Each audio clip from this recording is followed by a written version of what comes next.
वंश और हर्षी की शादी को 8 बरस हो चुके थे, लेकिन उनको अभी तक कोई संतान नहीं थी। वो हर मंदिर, मस्जिद, गुरुद्वारा, चर्च में प्रार्थना कर चुके थे।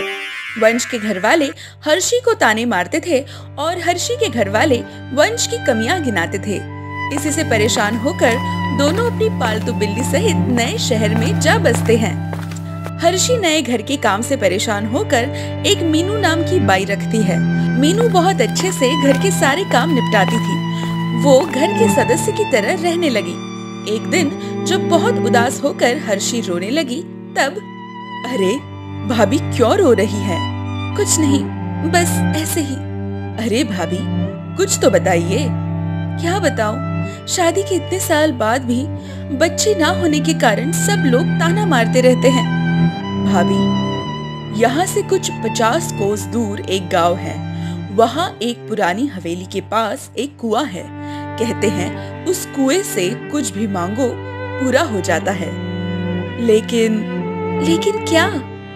वो कुआं बदले में कुछ लेता भी है। क्या लेता है? वो तो पता नहीं भाभी। कुएं की अपनी इच्छा है। ठीक है, कुएं में पैसे रुपए डाल देंगे। कल कुएं पर चलते हैं, मुझे ले जाएंगी वहां? भाभी, कुएं को बलि चढ़ानी होती है, फिर आप अपनी मन्नत मांग सकती है। और सिर्फ रात के 12 बजे ही कुएं पर मन्नत मांगी जा सकती है। बलि? किसकी बलि? किसी जानवर की। ठीक है, मैं मार्केट से कोई मुर्गा खरीद लूंगी। ठीक है भाभी। 2 दिन बाद वंश ऑफिस के काम से कहीं बाहर जा रहे हैं, तभी हम दोनों वहां चलेंगे। 2 दिन बाद वंश के जाने के बाद रात के 12 बजे हर्षी और मीनू कुएं पर पहुंचे। भाभी, यही है वो कुआं। हर्षी मुर्गे की गर्दन काटकर कुएं में फेंक देती है और हाथ जोड़कर खड़ी हो जाती है। प्लीज, मुझे भी बेबी चाहिए, मेरी मदद करो। मन्नत मांगने के बाद मीनू और हर्षी घर वापस आ जाते हैं। कुछ दिनों बाद हर्षी को अपनी माँ बनने की खुशखबरी मिलती है। वो ये बात वंश को बताती है। जिस दिन का हम दोनों को बहुत इंतजार था, वो दिन आ गया। क्या मतलब? अरे तुम क्या कहती हो? मुझे कुछ समझ नहीं आता है। अब आपको भी कोई पापा कहने वाला है। सच? क्या बात कर रही हो? सच में? अरे मैं बाप बनने वाला हूँ। उसी रात अचानक अजीब आवाजों से वंश की आंख खुल जाती है। वो देखता है कि हर्षी उसके पास बेड पर नहीं थी। वंश ने पूरे घर में देखा। हर्षी? हेलो हर्षी? अरे कहाँ चली गई? मीनू से बात करता हूँ।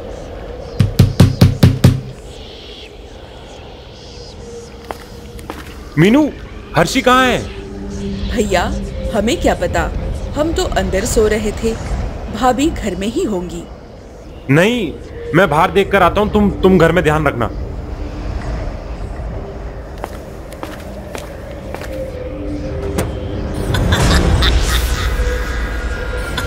हर्षी? हर्षी? हर्षी बेहोश होकर जमीन पर गिर जाती है। वंश ने उसके मुंह पर पानी छिड़का। हर्षी को होश आया। हर्षी, तुम्हारे मुंह और कपड़ों पर ये खून कैसे लगा है? और क्या तुमको चोट लगी है? मुझे नहीं पता, मुझे नींद आ रही है। नहीं पता? ऐसे कैसे नहीं पता? हर्षी वंश की कोई भी बात सुनती ही नहीं और सोने चली जाती है। अगले दिन जब वंश ऑफिस के लिए निकलता है, तो उसे पड़ोस के कुत्ते की लाश मिलती है। उसे वहाँ खड़े एक आदमी से वो पूछता है, क्या हुआ भाई साहब? अरे भैया, किसी ने इस कुत्ते को मार डाला। किसने? कोई जानवर था। कुत्ते के शरीर का बहुत सारा मांस खा गया साहब। वंश डर जाता है और तुरंत घर लौट आता है। मीनू, भाभी कहाँ है? भाभी तो सो रही है भैया। क्या हुआ? वंश बेडरूम में जाता है तो चिल्ला पड़ता है, ये क्या? ये किटी को किसने मार दिया? हर्षी के बेड के ऊपर उनकी बिल्ली मरी पड़ी थी। सारा फर्श खून से लथपथ था। हर्षी? हर्षी, तुमने हमारी पालतू बिल्ली खा ली? तुम्हारा दिमाग खराब हो गया है क्या? हाँ, तुमने कल रात को वो कुत्ता मार कर खाया है और आज तुमने हमारी पालतू बिल्ली भी खा ली। मैं क्यों जानवर खाऊंगी? मैं वेजिटेरियन हूँ, तुम्हें पता नहीं क्या? वैसे अगर नॉनवेज खाती तब भी पालतू कुत्ते बिल्लियों को मार कर नहीं खाती। देखो अपने कपड़े और ये बेड पर खून कहाँ से आया? ये कौन करेगा ये सब? कल शाम तक तो तुम बिल्कुल ठीक थी। तुमको अचानक से क्या हो गया हर्षी? तुम पागल हो गए हो। मैं ऐसा क्यों करूंगी भला? हर्षी का चेहरा गुस्से से लाल हो जाता है। वंश ने जल्दी से कमरे से बाहर आकर हर्षी को कमरे में बंद कर दिया। उसको कुछ समझ ही नहीं आता कि साग सब्जी खाने वाली हर्षी अचानक से जानवर मार कर कैसे खाने लगी। वंश, मुझे बाहर निकालो, मेरा दम घुट रहा है। वंश, वंश, जल्दी आओ। मैं तुमको बचा लूंगा हर्षी, तुम घबराओ मत। वंश जब बेडरूम में जाता है, हर्षी उसको सर पर गुलदस्ता मारकर भागने की कोशिश करती है, लेकिन वंश बच जाता है और कांपते हुए हर्षी को पलंग से बांध देता है। मीनू की भी सिट्टी पिट्टी गुम थी। मीनू भाभी पिछले 2-3 दिनों में कहाँ गई है, जल्दी बताओ मुझे। भैया, पिछले 2-3 दिनों में तो केवल डॉक्टर के यहाँ गई थी बस। सोचो मीनू, सोचो, हर्षी कहीं और गई होगी, तुमको पता होगा। मीनू डरते डरते कुएं और बलि की बात वंश को बता देती है। तुम लोगों का दिमाग खराब हो गया है क्या? मैं क्या करूंगा अब? मुझे कुछ समझ नहीं आ रहा है। वंश एक अपने दोस्त से मदद मांगता है, जो एक तांत्रिक बाबा का पता बताता है। वंश तांत्रिक को घर ले आता है। तांत्रिक हर्षी के बेड के चारों तरफ नींबू और खोपड़ी रखता है और नमक से बाउंड्री बनाता है। वो हर्षी के ऊपर राख फेंकता है। कौन है तू? बता मुझे। वंश, ये क्या कर रहे हो? ये कौन है? बता तू कौन है? क्या नाम है तेरा? मैंने कुछ नहीं किया, मुझे बचा लो। तूने इस घर को क्यों पकड़ा है? बता तू इसको क्यों परेशान कर रही है? तभी तांत्रिक की नजर मीनू पर जाती है, जो कोने में खड़ी मुस्कुरा रही थी। अचानक तांत्रिक की तरफ बेड के पास रखी चारों खोपड़ियां आई। तांत्रिक तुरंत बेडरूम से बाहर आ जाता है। हर्षी बहुत भयानक तरीके से चिल्लाती है, वंश, मैं बिल्कुल ठीक हूँ, इस तांत्रिक से मुझे बचाओ। आपको अपनी बीवी को लेकर वापस जाना होगा। उसी कुएं में ले जाकर इस चुड़ैल को कैद करना होगा। अब मैं चलता हूँ। बाबा, मैं अकेले कैसे हर्षी को संभाल पाऊंगा? आप मेरी मदद करें। तुम अपनी नौकरानी की मदद ले सकते हो। वंश और मीनू हर्षी को लेकर पुराने कुएं पहुंचते हैं। तांत्रिक वहां पहले से ही मौजूद होता है। आओ वंश, आओ, हर्षी को यहाँ लेके आओ।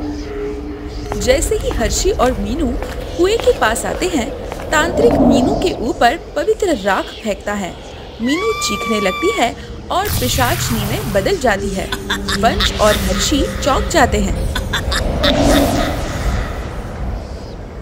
कौन है तू? जल्दी बता। शहनाज, शहनाज नाम है मेरा। तू यहाँ क्यों आई है? मैं बहुत सालों से कुएं में रहती हूँ। मुझे नवजात शिशु खाने के बाद बहुत शक्ति मिलती है, इसलिए मैं इस औरत के घर गई। मैं ही बलि देकर जानवरों का मांस खाती थी, फिर हर्षी को बेहोश करके उसके कपड़ों और मुंह पर खून लगा देती थी। वंश, मैं मंत्र पढ़ता हूँ, तुम इस पिशाचन को कुएं में गिरा दो। मेरे मंत्रों की शक्ति के कारण यह अभी तुमको नुकसान नहीं पहुंचा सकती है। छोड़ दे मुझे तांत्रिक, छोड़ दे। तांत्रिक मंत्र पढ़ता है और वंश पिशाचनी को कुएं में गिरा देता है। फिर तांत्रिक और वंश मिलकर कुएं को बंद कर देते हैं। शहनाज को कुएं में बंद करने के बाद वंश और हर्षी घर लौट आते हैं। यदि आपको ये कहानी पसंद आई हो तो चैनल को लाइक, शेयर और सब्सक्राइब करना ना भूलें।